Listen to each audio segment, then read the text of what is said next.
Hey y'all, it's me, your GalSal, and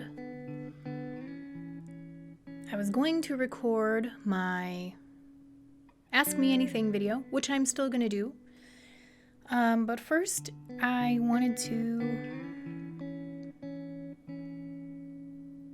speak on a couple of things because it's on my heart. I don't necessarily have a big platform, but I do feel a responsibility to make my voice heard on behalf of people whose voices are being silenced. So, first things first, everybody knows what's happening in the United States, and quite frankly in many other countries, with the riots and the protesting and black men and women and children being hurt and killed and murdered at the hands of police officers, and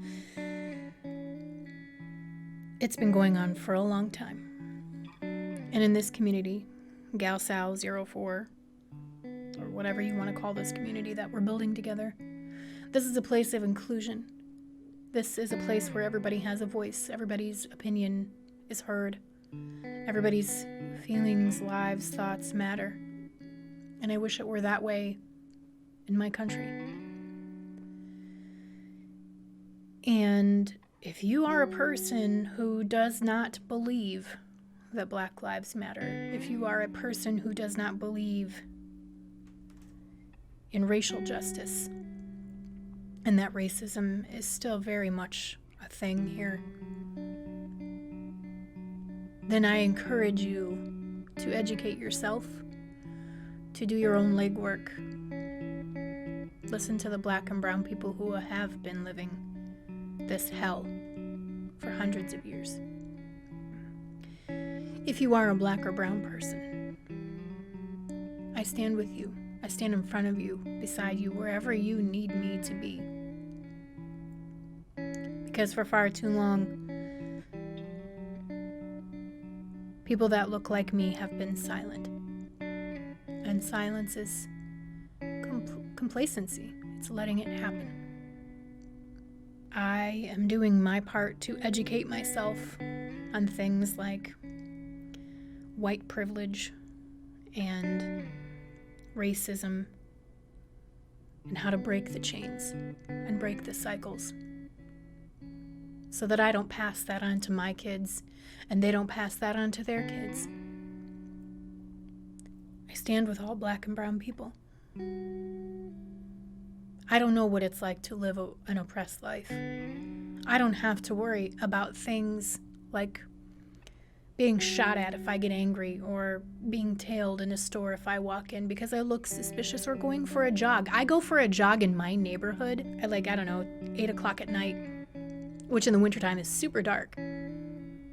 I can't say that I've ever been pulled over, talked to, or asked what I was doing out at that time of night. And I know that it's because of my skin color, because I have the privilege that affords me that. And many of my black and brown friends, Muslim friends, they don't have that because they look different, they sound different, and their names are different. And if my community is not for you, then it's not for you. I don't want hatred, racism, bigotry, homophobia, xenophobia, or just downright douchebaggery in my community. So if that's you, then bye, and please don't come back. It's also Pride Month. And it feels wrong to say Happy Pride Month because of everything that's going on, but oh boy, how do I say this? This will be the first month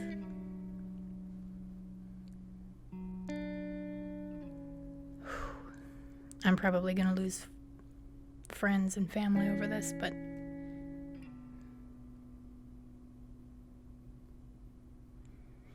this will be the first Pride Month that I can celebrate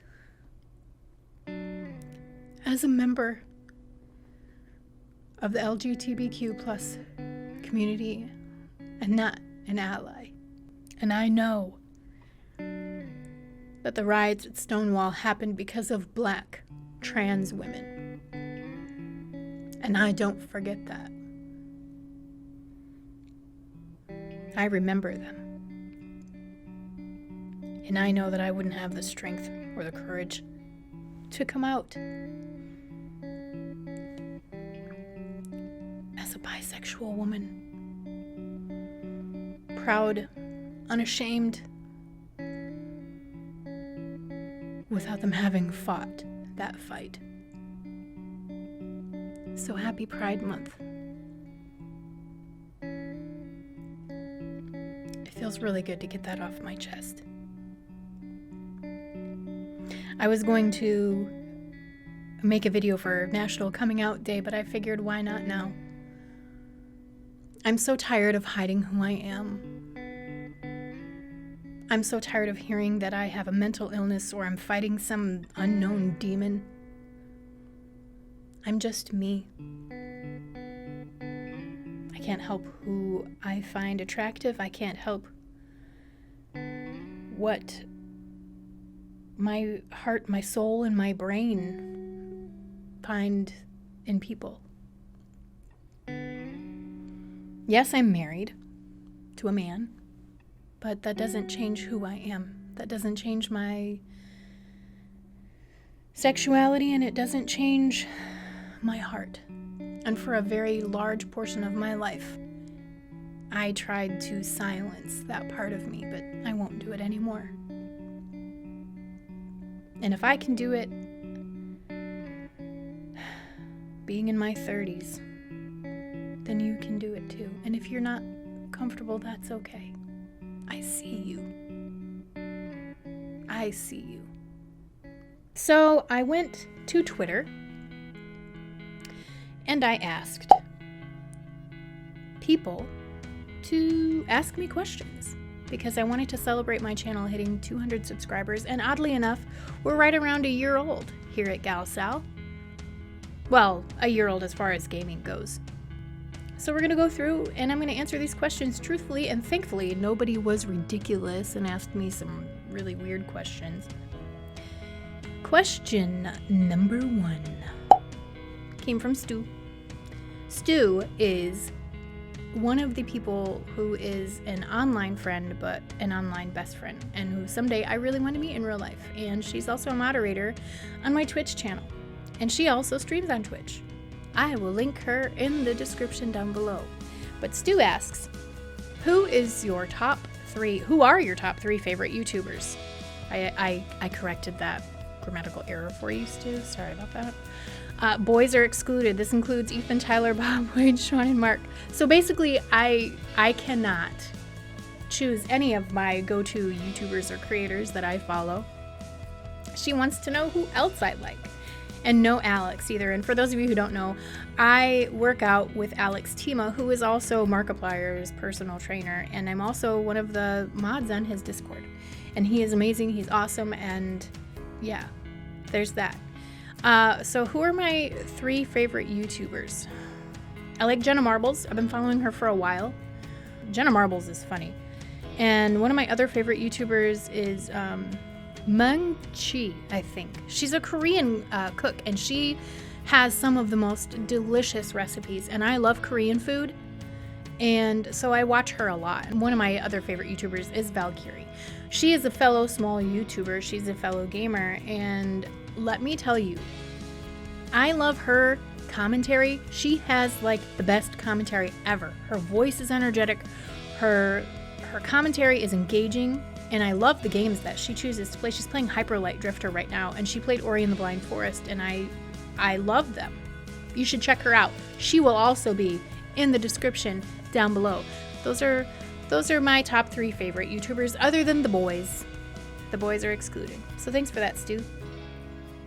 Next question comes from Valkyria. I hope this isn't a terrible Q&A. Anyway, Valkyria asked me 3 questions. Wow, okay. The first one is, what's the first game you've ever played? I'm really going to age myself here. The first game I ever played was on the Atari. and it was Pitfall.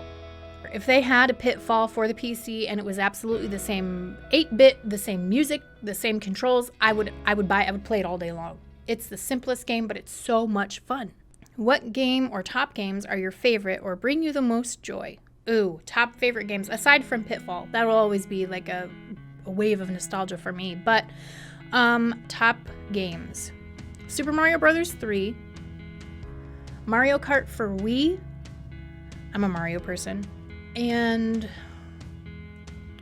what other one? Probably Portal. The whole Portal 1 and 2. And the ones that bring me the most joy. Probably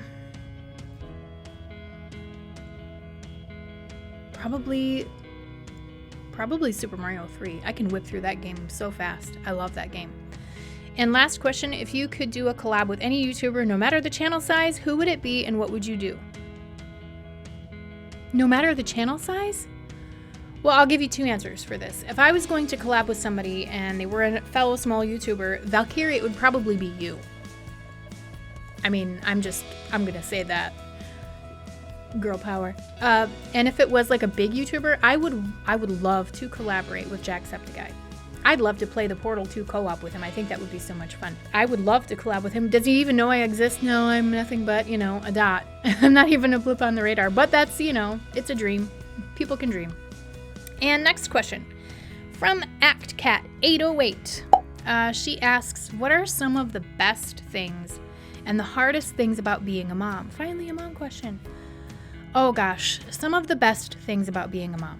Honestly, for me, it's when my kids come up to me randomly and tell me, you look like you need a hug, Mom. Or they just come up and snuggle with me and I say, why are you being so cuddly? And the answer is almost always because I just want to be near you. So having little people to love and little people who love me back is the best feeling in the world.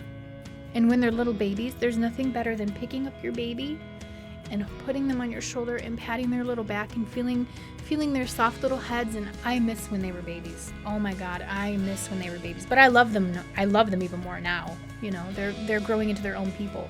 And watching them grow and watching them develop their own personalities, despite what you may try to instill in them or what morals or beliefs you may try to guide them towards. Their personalities shine through and who they are. And I love discovering who my children are. Now, some of the hardest things about being a mom, for me personally, it is the sleep. When my daughter was born, she did not sleep very well at all. I honestly thought there was something wrong with her. And her doctors just basically said she would sleep eventually. So for the first 18 months of her life, I was awake with her for 45 minutes at a time. Every 45 minutes. So she slept for 45 minutes, she was up for 45 minutes. And honestly, that was the hardest thing because when you go through sleep deprivation and you're the primary care provider for your kids, that takes a toll on you. Not getting adequate sleep absolutely can change the physiology of your brain because your brain doesn't get that time to recoup and recover and regenerate cells and create pathways and all that stuff. So that's the hardest part for me.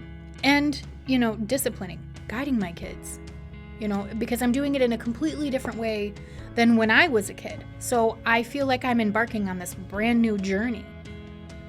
And I have to discover how to do it in a way that I was not taught because I want my kids to have better and do better and be better. I think every parent wants that. Next question comes from Monkeyfish YouTube. And he will also be linked down below because he is a content creator. If you had to choose between never tasting food or never hearing music again, which one would you choose? Well, that's an easy one for me. I would never taste food again. Music is a big part of who I am. Music has been a big part of coping with stress in my life. And I don't know that I would ever be able to tolerate not being able to hear music ever again. I could eat food and never taste it again. I would not have a problem with that because I could still listen to music. So that's an easy one. Thanks for that one. And then we have Tommy asks, what is your favorite flavor of ice cream? It's a toss-up between mint chocolate chip and Superman ice cream. Next question comes from Sugar Snaps Evie. As opposed to favorite, what color do you think describes you the most? And I don't really know what colors mean or what they're supposed to say about a person, but if I were to think about a color that describes me the most, I would probably have to say like orange, like an orangey red color. I feel like I would be an orange red. I don't know what that says about me. Maybe somebody can look it up. I don't know. And next question comes from Whelp. Whelp asks, what's something good that happened to you in quarantine thus far? And that's a great question. Thank you so much, Whelp, for that one. I will tell you, that's an easy one for me to answer. I've been working out burpees and squats and freaking hard ass stuff. And I've been training with Alex, Tima, and Roxy on YouTube, their YouTube live streams 6 days a week. And it's done so much good for me. Last Twitter question is from Ryan. Is your refrigerator running? Well, God, I hope so, or all of my meat is gonna spoil. Then I had a few questions off of Instagram. So, Mr. J Spikes, who is like the OG of GalSal, asked 2 questions. The first one, what's your favorite kind of food? And I already answered that before. My favorite kind of food is Korean food. If you take me to a Korean restaurant or you take me to the Korean supermarket, we have one here, it's called Omart, I will spend all day there. Oh my God, Korean food all the way. And give me some of those Samyang nuclear fire nudes, yes. Top it with some mozzarella cheese and some rice cakes. Yes, I will do that. I will do that. Yes, Korean food all the way. And he also asked, how do you usually drink coffee? Cream and sweetener or black? Listen, I am not that on the edge. I do not drink black coffee.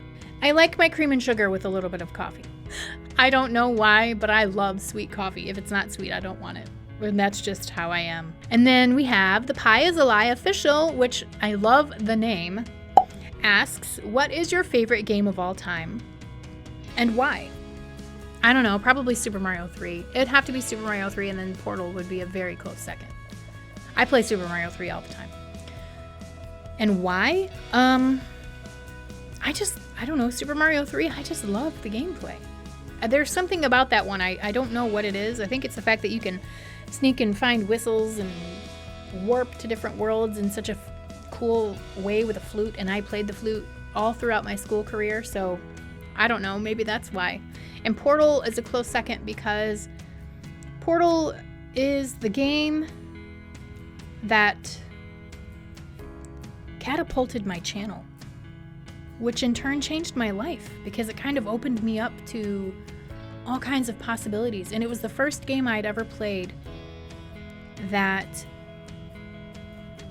kind of just tore at my heartstrings a bit. I'm one of those people, like, I get emotionally invested in things, especially if there's a story. And Portal has a story. And finally, the last question comes from Samuel's Bees. And he asks, favorite song you've done a cover of? Or a song you want to do a cover of, favorite song in general. So I guess that's 3 questions. The favorite song I've done a cover of is probably Fools Rush In by Elvis. And song I want to do a cover of, the song I want to do a cover of is Never Enough by that was on The Greatest Showman. But everybody's done a cover of it, and I kind of feel like it's overdone. And so I probably won't. I don't know. And my favorite song in general. My favorite song in general. It would probably be Wish You Were Here by Pink Floyd. Probably my favorite lyric song. There we go.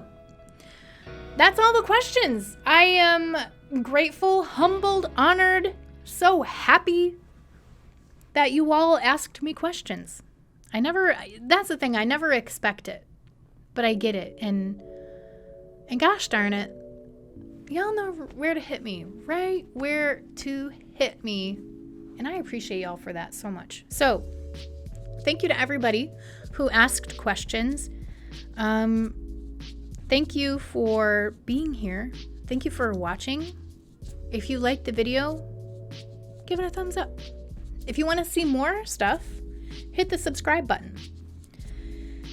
And remember, you are important and you matter. And Black lives always matter. And until next time, y'all, bye.